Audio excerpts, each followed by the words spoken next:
الذين يقولون ربنا إننا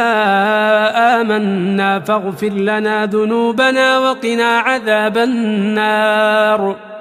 الصابرين والصادقين والقانتين والمنفقين والمستغفرين بالأسحار شهد الله أنه لا إله إلا هو والملائكة وأولو العلم قائما بالقسط لا إله إلا هو العزيز الحكيم إن الدين عند الله الإسلام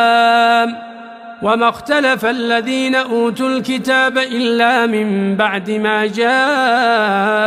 العلم بغيا بينهم ومن يكفر بآيات الله فإن الله سريع الحساب